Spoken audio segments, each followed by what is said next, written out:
விஜய் பேச்சை கண்டுகொள்ளாதீர்கள் என தெரிவிக்கப்பட்டிருக்கிறது. புதிய கட்சி தொடங்கியவர்கள் வளர்ச்சிக்காக எதையாவது பேசுவார்கள், அதை கண்டுகொள்ள வேண்டிய அவசியம் இல்லை என்று அதிமுக தரப்பில் அக்கட்சியின் பொதுச் செயலாளர் எடப்பாடி பழனிசாமி அறிவுறுத்தியிருக்கிறார்.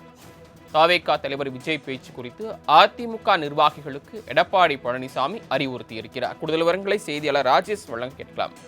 ராஜேஷ், வேறு என்னவெல்லாம் அதிமுக பொதுச் செயலாளர் எடப்பாடி பழனிசாமி தெரிவித்திருக்கிறார்? சரவணன் வணக்கம். அதிமுகவினுடைய மாவட்ட செயலாளர்கள் ஆலோசனை கூட்டம் இன்று சென்னை ராயப்பேட்டையில் இருக்கக்கூடிய அதிமுகவினுடைய தலைமை அலுவலகத்தில் இந்த கூட்டமானது நடைபெற்றது. இந்த கூட்டத்தில் பல்வேறு உத்தரவுகளை அதிமுகவினுடைய பொதுச் செயலாளரும் தமிழக எதிர்க்கட்சி தலைவருமான எடப்பாடி கே பழனிசாமி தனது மாவட்ட செயலாளர்களுக்கு உத்தரவிட்டதாக தகவல் வெளியாகி இருக்கிறது. அதில் அண்ணாமலை குறித்து விமர்சனம் செய்ய வேண்டாம் என்று அவர் தெரிவித்திருக்கிறார். கூட்டணிக்குள் சலசலப்பு ஏற்படுத்தும் தேவையற்ற விவாதங்களை பேச்சுக்களை தவிர்த்து கொள்ளுமாறு மாவட்ட செயலாளர்களுக்கும் மூத்த தலைமை கழக நிர்வாகிகளுக்கும் அவர் கோரிக்கை வைத்திருக்கிறார். அண்ணாமலை நம்மை பற்றி எதுவும் பேசுவதில்லை, நீங்களும் அவரை பற்றி எதுவும் பேச வேண்டாம், கூட்டணிக்குள் சலசலப்பு ஏற்படாதவாறு பல பேர் வெளியே காத்திருக்கிறார்கள் என்று அவர் கூறியிருக்கிறார்.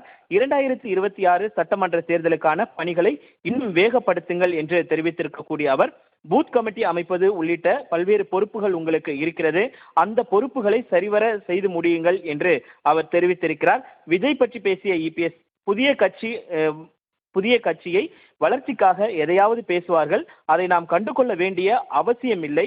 தற்பொழுது நாம் 3 சுற்று பிரச்சாரத்தில் வெற்றிகரமாக முடித்திருக்கிறோம். களம் என்பது அதிமுகவிற்கு சாதகமாகத்தான் இருக்கிறது. இதுவரை சென்ற 118 தொகுதிகளில் நிச்சயமாக 100 தொகுதிகளுக்கு மேலாக நாம் வெற்றி பெறுவோம் என்ற நம்பிக்கை எனக்கு இருக்கிறது. திமுக மீது மக்களுக்கு ஒரு அதிருப்தியான ஒரு நிலை ஏற்பட்டிருக்கிறது. அந்த அதிருப்தியை அறுவடை செய்யக்கூடிய பணி என்பது உங்களிடம்தான் இருக்கிறது. அதை நீங்கள் சரிவர செய்ய வேண்டும் என்று மாவட்ட செயலாளர்கள் கூட்டத்தில் பேசியதாக தகவல் வெளியாகி இருக்கிறது. சரவணன், தாங்கள் வழங்கிய தகவல்களுக்கு நன்றி ராஜேஷ்.